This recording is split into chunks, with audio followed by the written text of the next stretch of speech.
The day I was supposed to sell my grandfather's land, I stood at the edge of what my family called the worthless 40. 40 acres of seemingly empty Kansas farmland that hadn't grown a decent crop in decades. To them, it was just another failed piece of the family farm. To me, it was everything. My name is James Cooper, and for the past 2 years, I've been building something beneath this land that would change everything. Not that my Uncle Robert or my cousins knew that. They thought I was just another failed engineer, too sentimental to let go of Grandpa's worthless inheritance. Look who finally showed up. Uncle Robert's voice boomed across the field. He stood by his shiny new pickup truck, dressed like he was heading to a business meeting rather than standing in the middle of farmland, ready to sign away this dust bowl and join the real world. I forced a smile, remembering Grandpa's last words to me. Patience, Jimmy. Sometimes the best revenge is letting them think they've won. 2 years earlier, I had inherited this piece of land while my uncle and cousins got the valuable parts of the farm, the working fields, the equipment, the buildings. They'd laughed when I asked for this particular 40 acres, seeing it as proof that I was just as impractical as Grandpa had been. What they didn't know was that Grandpa and I had planned this years ago, back when I was still studying geological engineering at MIT. He'd seen something in this land that others had missed, something that would make it perfect for what I had in mind. The lawyers are waiting in town, Uncle Robert continued, checking his Rolex. $5 million, Jimmy. More than this wasteland is worth, and you know it. Behind him, my cousins, Brad and Tyler, smirked. They'd spent the last 2 years trying to pressure me into selling, watching with amusement as I wasted time out here with my surveying equipment and mysterious deliveries. Just need to check one last thing, I said, walking toward what looked like an old storm cellar, the only visible structure on the property. Meet you at the lawyer's office in an hour. Don't try to back out now, Brad warned. We've got buyers ready to move. Major distribution company. They think maybe they can use it for warehouse space. I bit back a laugh. If they only knew what was already under their feet. As their truck pulled away, kicking up dust, I entered the storm cellar and pressed my palm against a hidden scanner. The back wall slid aside silently, revealing a modern elevator. 2 years of secret construction, funded by private investors who understood my vision, had transformed this worthless land into something extraordinary. The elevator descended 6 stories underground, opening into a vast facility that would have made my uncle's eyes pop out of his head. Climate-controlled rooms stretched for acres, filled with server racks and cooling systems. This wasn't just a data center. It was the future of sustainable computing. All systems still running perfectly, Sarah Chun, my chief operations officer, reported as I entered the main control room. The geothermal cooling system is exceeding expectations. We're using 70% less energy than a conventional data center. I nodded, watching the monitors that displayed every aspect of our underground operation. The facility used the natural cooling properties of deep earth, combined with the latest in geothermal technology, to create the world's most energy-efficient data center. Major tech companies were already lining up to rent space, attracted by the combination of security and sustainability. The Department of Defense representatives are on their way, Sarah continued. They're very interested in the security implications of our underground design. Perfect timing, I smiled.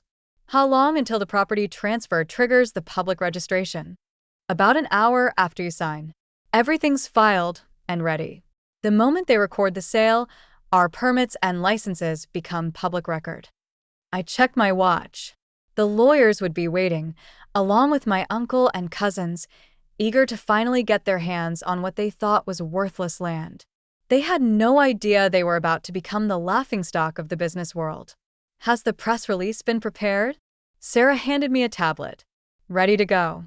Revolutionary underground data center opens in Kansas, world's most energy-efficient computing facility valued at $2 billion. $2 billion.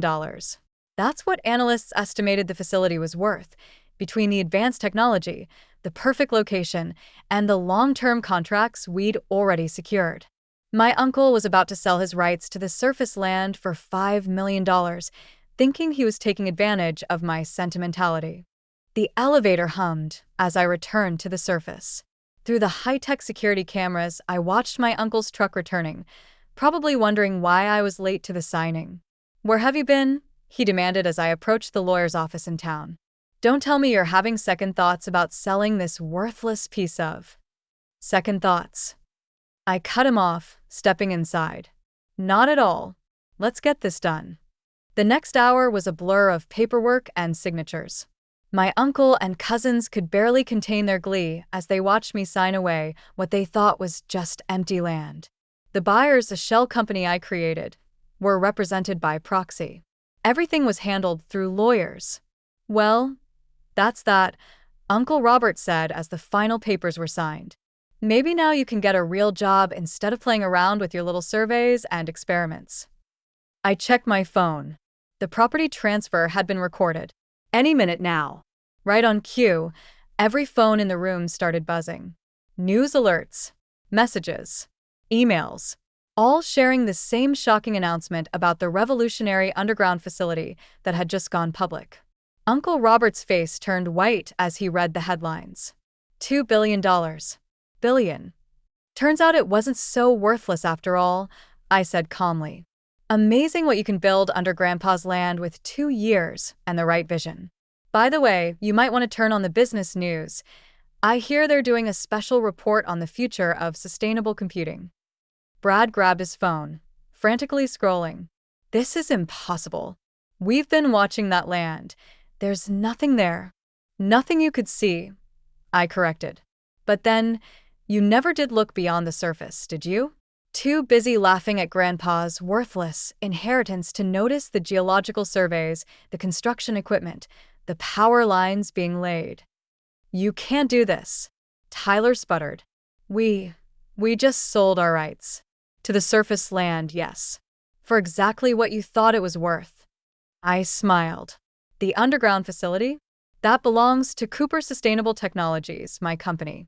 Built with private investment and fully permitted 2 years ago. Check the records. They're all public now." Uncle Robert slumped in his chair, realization dawning. "Your grandfather, he knew about this possibility, didn't he? That's why he left you this particular piece of land." I smiled, remembering long conversations with Grandpa about geology, sustainable energy, and the future of technology. "He knew the land's real value wasn't in what you could grow on top of it," I said. "But then, he always said some people can only see what's right in front of them." Walking out of the lawyer's office, I felt a weight lift from my shoulders. 2 years of secrecy, of enduring their mockery while building something revolutionary, had finally paid off. But this was just the beginning. The facility wasn't just about proving my family wrong. It was about changing how the world thought about sustainable technology. And now, finally, I could show everyone what we built. Sarah was waiting in the car outside, ready for the press conference. I glanced back at the office, where my uncle and cousins were still staring at their phones in shock. "Ready?" she asked. I took a deep breath.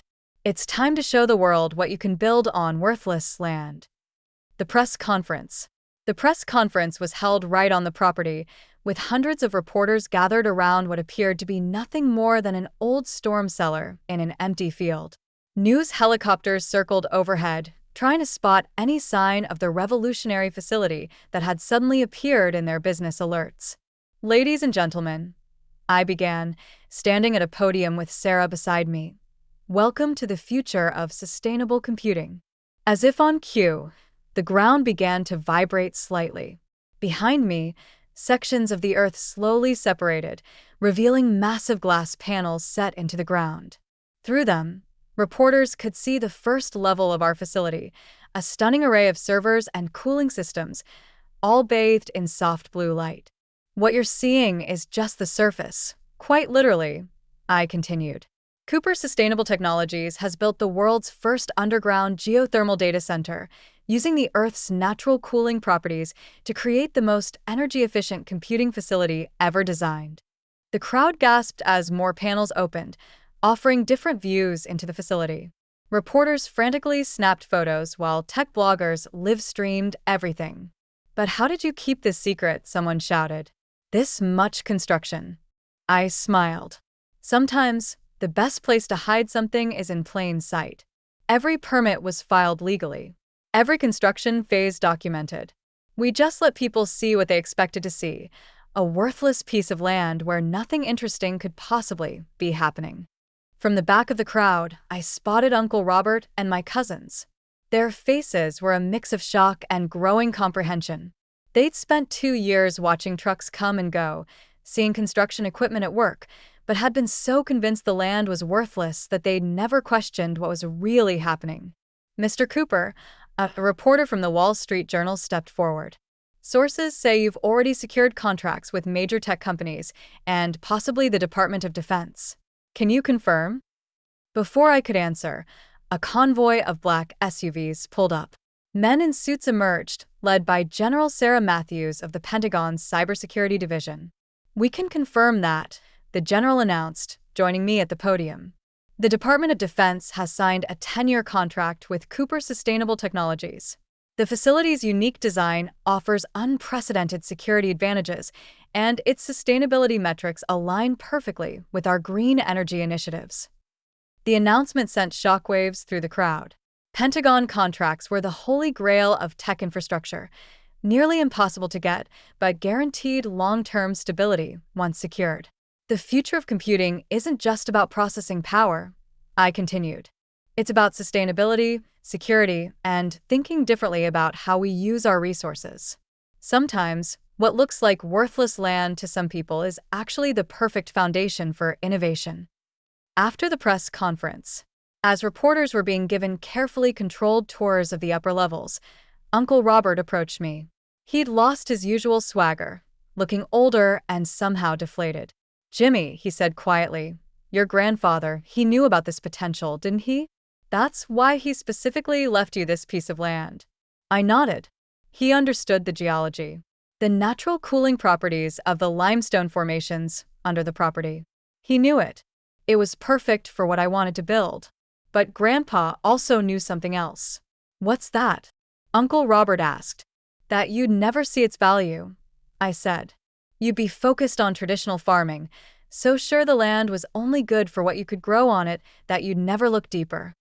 Brad and Tyler joined their father, both looking uncomfortable. "But all those trucks, the construction," Brad began. "You saw exactly what you expected to see," I said. Some failed engineer playing with his inheritance, probably wasting time and money on another crazy scheme. Just like you thought Grandpa was crazy for keeping this worthless piece of land all those years. "We were wrong," Tyler admitted, surprising me. "About the land. About you. About everything." Sarah approached with another group of visitors, CEOs from major tech companies, eager to tour the facility that was revolutionizing their industry. "Excuse me," I told my family. "I have some real business to attend to." The rise of Cooper Sustainable Technologies. The next few months transformed everything. Cooper Sustainable Technologies went public, breaking records for a tech infrastructure company. The facility's innovation earned awards for environmental design and energy efficiency. But more importantly, it sparked a revolution in how people thought about sustainable technology. Other companies began exploring underground facilities, looking for ways to use natural geology to their advantage. Uncle Robert, of course, tried to contest the land sale. His lawyers argued that he hadn't known about the facility when he sold the surface rights. But every permit, every document, every phase of construction had been legally filed and publicly available. He just never bothered to look. At a facility tour 6 months later, I overheard General Matthews speaking to Brad. "Your cousin is quite something," she said. "He saw potential where everyone else saw worthless land. That's the kind of vision we need in this country." Brad's face reddened. "Yeah, we kinda missed that." The facility expanded over the next year, adding new levels and innovations. We bought surrounding properties, paying fair market value, unlike my uncle's attempted lowball purchase of my land, and built a sustainable technology campus that transformed the region. One afternoon, as I stood in the main control room watching our systems operate at peak efficiency, Sarah walked in holding a familiar-looking box. "Found this in the old storm cellar," she said. "Thought you might want it." Inside was my grandfather's old geological survey kit, the one he used to first identify the unique properties of this land. With it was a letter I'd never seen before, dated just before his death. Grandpa's letter. Dear Jimmy, by now, you've probably built something amazing on that worthless 40 acres. I knew you would. Not just because you understood the science, but because you understood something more important, that true value isn't always visible on the surface. Your uncle and cousins will probably be angry when they realize what they missed. That's natural. But remember what I taught you. Success isn't about proving others wrong. It's about proving yourself right. I left you that land not just because it was perfect for your vision, but because you were the only one who ever looked beyond its surface value. You saw possibilities where others saw limitations. Build something that matters, Jimmy. Something that will last. And remember, sometimes the best revenge isn't rubbing their noses in their mistakes. It's showing them a better way forward. Love, Grandpa. I looked up from the letter to see Uncle Robert standing in the doorway of the control room. He had aged in the past year, the family's embarrassment over missing such an obvious opportunity weighing heavily on him. Your grandfather was a smart man, he said softly. I just never understood his kind of smart. Would you like a tour? I offered.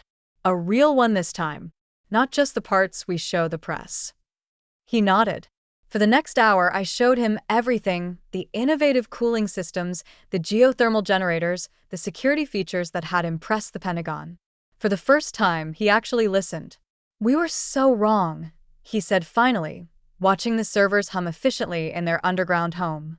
Not just about the land. About you. About everything. It's not about being wrong or right, I told him, remembering Grandpa's letter. It's about being willing to see possibilities. Sometimes they're hiding right under our feet. The future of sustainable technology. The facility continued to grow, pushing the boundaries of sustainable computing. Brad and Tyler eventually came to work for the company, starting in entry-level positions and working their way up. They learned to see beyond the surface, to understand that true value isn't always in what's immediately visible. Uncle Robert retired from farming, but he often visited the facility, proudly telling visitors about his innovative nephew who saw possibility in worthless land. He finally understood what Grandpa knew all along. Sometimes, the best investments are in people who see things differently. Last week, a young engineer approached me after a facility tour. Everyone says my ideas about sustainable technology are impractical, she said. They tell me to stick to conventional methods. I showed her Grandpa's old geological survey kit, still kept in my office as a reminder of where everything started. Let them think that, I told her. Sometimes, the best innovations come from ideas others dismiss as worthless. Just remember, get all your permits filed properly, and maybe keep a few secrets until you're ready to show the world what you've built. She smiled, understanding the lesson that had taken my family so long to learn. True value isn't always visible on the surface. And sometimes, the most worthless things turn out to be priceless. As I write this from my office deep underground, watching the most advanced computing facility in the world operate with the efficiency Grandpa helped me envision, I think about how far we've come from that worthless piece of land. The future of sustainable technology continues to evolve. But one lesson remains constant. Never underestimate the value of looking deeper, of seeing possibility where others see nothing worth keeping. After all, sometimes the greatest innovations are built on the very things others dismiss as worthless. You just have to be willing to dig a little deeper to find them.